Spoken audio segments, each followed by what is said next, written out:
सुप्रभात बच्चों, 9वीं कक्षा में एक बार फिर आपका स्वागत है। आशा करती हूँ आप सभी खुश होंगे और सुरक्षित होंगे। आज हम सीखने वाले हैं हमारा 5वां पाठ, जिसका नाम है स्वराज्य की नींव, जिसके लेखक हैं विष्णु प्रभाकर। आइए थोड़ा लेखक का परिचय प्राप्त करते हैं। विष्णु प्रभाकर का जन्म मुजफ्फरपुर जिले में मीरनपुर गांव में हुआ था। इन्होंने प्रारंभिक शिक्षा अपने गांव में और उच्च शिक्षा हिसार में प्राप्त की थी।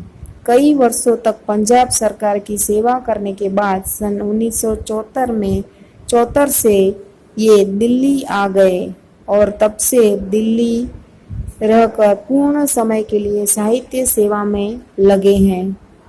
आपने कहानी, उपन्यास, जीवनी, नाटक, एकांकी, संस्मरण और लेखाचित्र आदि विद्याओं में पर्याप्त मात्रा में लिखा है।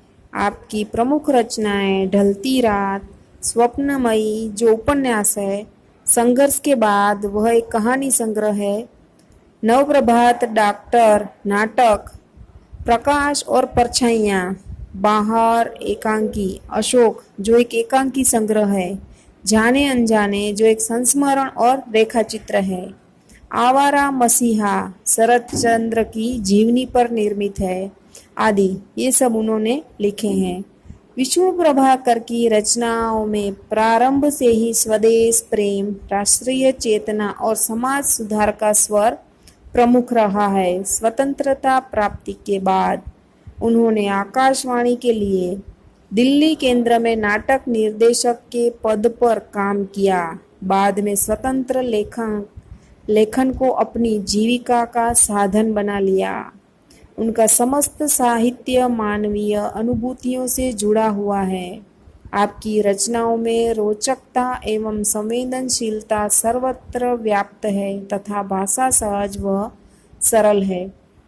प्रस्तुत एकांकी स्वराज्य की नींव में प्रथम स्वतंत्रता संग्राम 1897 में लक्ष्मीबाई के त्याग और संघर्ष का वर्णन किया गया है। स्वराज्य की नींव रखने में स्त्रियों की भी महत्वपूर्ण भूमिका रही है, परंतु एकांकी के पात्र स्वराज्य की नींव के पत्थर हैं, जिनके त्याग, तपस्या व बलिदान के द्वारा भले ही स्वराज्य प्राप्त नहीं हुआ, लेकिन वे स्वराज्य की नींव का पत्थर बनकर जनमानस के देश प्रेम व नवजागरण की भावना जगाने में अपनी सार्थकता समझते हैं। तो अब आइए इस पाठ को समझते हैं। रानी लक्ष्मीबाई यह देखकर निराश है कि झांसी, कालपी और ग्वालियर स्वतंत्र सेनानियों के हाथ से निकल गए हैं। केवल ग्वालियर का किला उनके अधिकार में रहा है। अब वह झांसी लेने का निश्चय करती है। रानी लक्ष्मीबाई किसी भी कीमत पर झांसी अंग्रेजों के हाथ से वापस लेने का निश्चय करती है।